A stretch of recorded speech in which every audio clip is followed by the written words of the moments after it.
প্রিয় শিক্ষার্থীরা, অভিনন্দন তোমাদের আমার প্রথম অনলাইন ক্লাসে।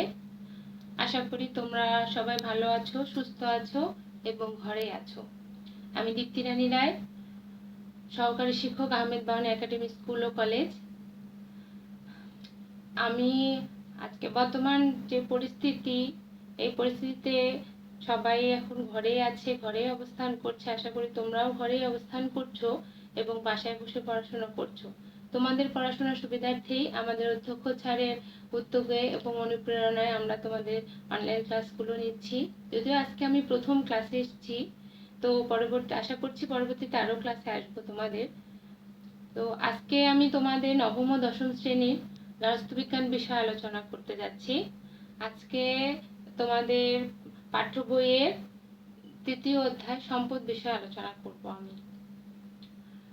তো আজকে সম্পদ ও সম্পদের বৈশিষ্ট্য সম্পর্কে আলোচনা করব। তো প্রথমেই চলে আসি, সম্পদ কি? সম্পদ বলতে আমরা প্রথমেই বুঝে থাকি টাকা পয়সা, ধন দৌলত, ঘরবাড়ি, এগুলোকেই বুঝে থাকি। অর্থনীতির ভাষায় সম্পদ হলো যে দ্রব্য বা সেবা সামগ্রী মানুষের অভাব মোচন করে এবং যার বিনিময় মূল্য আছে তাকে আমরা সম্পদ বলে থাকি। তো গৃহ ব্যবস্থাপনায় সম্পদ হলো মৌলিক উপকরণ যার মাধ্যমে আমরা লক্ষ্য অর্জন করে থাকি। এটি ছাড়া লক্ষ্য অর্জন করা সম্ভব হয় না। তো এই অর্থনীতির ভাষায় সম্পদ হলো যেটি আমাদের অভাব মোচন করে এবং আমাদের লক্ষ্য অর্জনে সহায়তা করে, তাকে আমরা সম্পদ বলে থাকি। এই কারণে সম্পদের সংজ্ঞা হিসেবে দেখো, চার্টে আমি উল্লেখ করেছি সম্পদের সংজ্ঞাটি বিশদভাবে, যে যা আমাদের তৃপ্তি দান করে, আমাদের চাহিদা মেটায়, যা অভাব দূর করে এবং আমাদের লক্ষ্য অর্জনে সহায়তা করে, তাকে আমরা সম্পদ বলে থাকি। যেমন ঘর বাড়ি, ধন সম্পত্তি, টাকা পয়সা ইত্যাদি। এরপর আছে সম্পদের বৈশিষ্ট্য। বৈশিষ্ট্য হলো এমন একটি দিক, এমন একটি জিনিস যা একটিকে অন্য জিনিস থেকে আলাদা করে। সম্পদের এরকম অনেক বৈশিষ্ট্য আছে, তার মধ্যে প্রথমটি হলো উপযোগ। উপযোগ বলতে আমরা কি বুঝি? উপযোগ কি? উপযোগ হলো কোনো দ্রব্য বা কোনো দ্রব্যের সেই ক্ষমতা যা অভাব পূরণ করতে পারে। আর যে জিনিসের অভাব পূরণ করার ক্ষমতা আছে তাকেই আমরা উপযোগ বলি এবং সেই জিনিসটিকে আমরা পেতে চাই সব সময়। যেমন আমাদের শিক্ষার ক্ষেত্রে বইয়ের চেয়ে বড় কোনো উপযোগ নেই, আবার পিপাসা পেলে পানির উপযোগ সবচেয়ে বেশি। আমরা বিভিন্ন উপায়ে, বিশেষত 4টি উপায়ে আমরা দ্রব্যের উপযোগ বাড়াতে পারি। এর প্রথমটি হলো আকৃতি পরিবর্তন করে। ধরি একটা জিনিস যেমন আছে সেইটা এর আসল জিনিসটি থেকে আমরা যদি এই জিনিসটিকে বা জিনিসটির আকৃতির কোনো পরিবর্তন করি, সেক্ষেত্রে আমরা এর উপযোগ আরো বাড়াতে পারবো। যেমন এই হিসেবে আমরা এই ক্ষেত্রে বলা যায় যে চালের উপযোগ যতটুকু আমাদের কাছে আছে, চালের আকৃতি পরিবর্তন করে, অর্থাৎ চাল দিয়ে যদি আমরা ভাত রান্না করি বা চাল গুঁড়ো করে যদি আমরা পিঠা বানাই, সেক্ষেত্রে এর উপযোগ বাড়বে। আবার বলা যায় যে গজ কাপড়ের যতটুকু উপযোগ রয়েছে, যদি আমরা গজ কাপড় কেটে পোশাক তৈরি করি, এর উপযোগ আরো বেড়ে যায়। এরপরে আছে সময় উপযোগী ব্যবহার করে।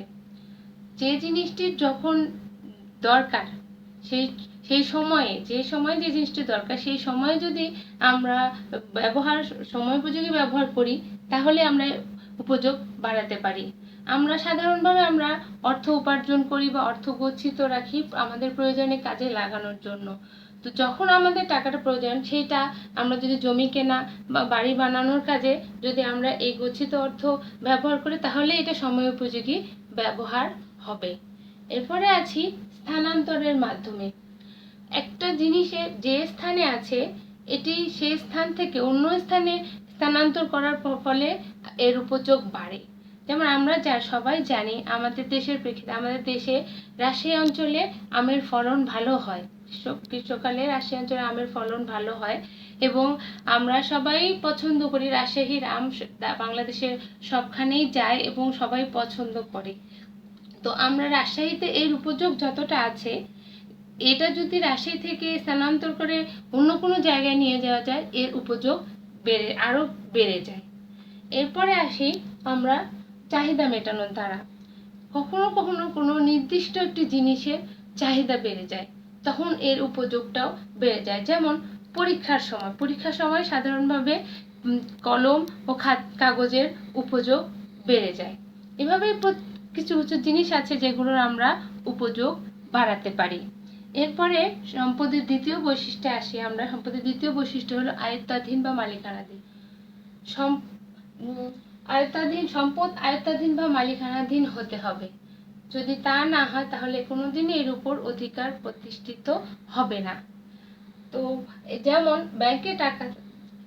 ব্যাংকে টাকা থাকলে তা যদি প্রয়োজনে কাজে না আসে তাহলে তাকে আমরা সম্পদ বলে বিবেচনা করতে পারবো না, বা তা সম্পদ হবে না। কেননা আমরা আমাদের প্রয়োজনের জন্যই আমরা ব্যাংকে টাকা গচ্ছিত রাখি। সেটা যদি আমাদের প্রয়োজনের কাজে না লাগাতে পারি তাহলে সেটি দিয়ে আমরা কোনো কিছু করতে পারবো না। আচ্ছা, এরপরে সম্পদের আরেকটি বৈশিষ্ট্য হলো সীমাবদ্ধতা। সম্পদ গুণগত ও পরিমাণগত দিক থেকে সীমাবদ্ধ। কেননা সম্পদের এমন দুটি সম্পদ আছে, বিশেষ দুটি সম্পদ আছে, সেটা হলো একটি হলো শক্তি আর একটি হলো সময়। এগুলো গুণগত ও পরিমাণগত দিক থেকে সীমাবদ্ধ। যেমন শক্তি গুণগত দিক থেকে সীমাবদ্ধ। কিভাবে? আমাদের কোনো কাজ করতে গেলে আমাদের শক্তির প্রয়োজন হয়, তবে সেটা আমরা একটা নির্দিষ্ট পর্যায় পর্যন্ত কাজে লাগাতে পারি, এর বাইরে কিন্তু আমরা যেতে পারি না। তাই এটি গুণগত দিক থেকে সীমাবদ্ধ। আবার সময়, প্রত্যেকটা কাজের জন্য নির্দিষ্ট সময় দেয়া থাকে, এটি এজন্য পরিমাণগত দিক থেকে সীমাবদ্ধ। এবং আমরা যদি সচেতনভাবে এই সীমাবদ্ধতাটাকে কাজে লাগাই তাহলে আমরা সফল হই বা ফলপ্রসূ হয়ে থাকি। এরপরে আছে পরস্পর পরিবর্তনশীলতা। হ্যাঁ, সম্পদ পরস্পর পরিবর্তনশীল। এই পরিবর্তনশীলতার বিভিন্ন উদাহরণ আমরা দিতে পারি।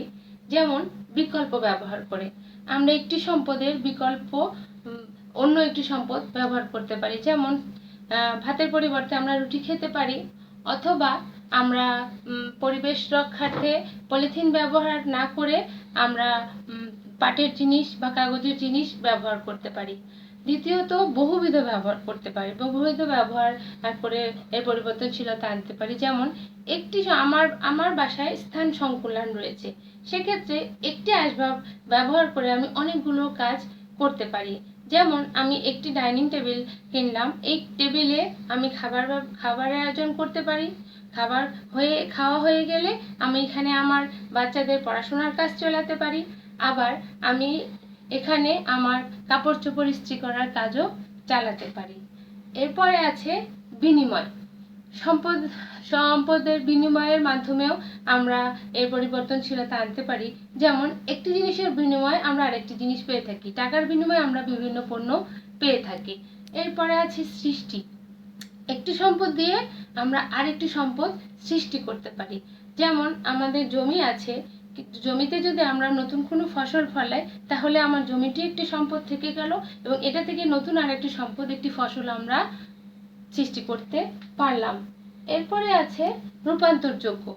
একটা জিনিস থেকে রূপান্তর করে অন্য জিনিস আরেকটা আমরা তৈরি করতে পারি। যেমন আমরা সাধারণভাবে কি করে থাকি, আমাদের কাপড় চোপড় পুরাতন হয়ে গেলে আমরা ফেলে দিই বা অন্য কাউকে দিয়ে দিই। সেক্ষেত্রে আমরা নিজেরাই এটাকে রূপান্তর করে অন্য একটা জিনিস, এইটা থেকে আমরা অন্য একটা জিনিসে রূপান্তর করতে পারি। আমরা ব্যাগ বানাতে পারি পুরাতন কাপড় দিয়ে, অথবা আমরা ঘরের পাপোশ তৈরি করতে পারি। এভাবে আমরা রূপান্তর করেও সম্পদের পরিবর্তনশীলতা আনতে পারি। এরপরে আছে সম্পদের আরেকটি বৈশিষ্ট্য, সেটি হলো পরিচালনার যোগ্যতা। পরিচালনা কি?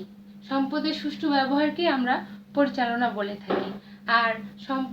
আর মানুষ সচেতনভাবে হোক বা অসচেতনভাবেই হোক না কেন, বা ব্যবস্থাপনার পদ্ধতিগুলো অনুসরণ করে থাকে।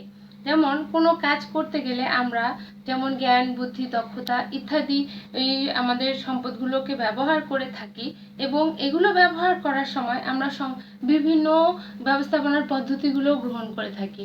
ধরি আমরা যদি বাড়ি করতে চাই, সেক্ষেত্রে আমরা আমাদের জ্ঞান, বুদ্ধি, আমাদের দক্ষতা এগুলোকে প্রয়োগ করি, ব্যবহার করছি। করার সময় আমরা পরিকল্পনা করে থাকি, আমরা সংগঠন করে থাকি, তত্ত্বাবধান করে থাকি, নিয়ন্ত্রণ করে থাকি, আবার মূল্যায়ন করে থাকি। এরকম বিভিন্ন ব্যবস্থাপনার পদ্ধতিগুলো গ্রহণ করে থাকি।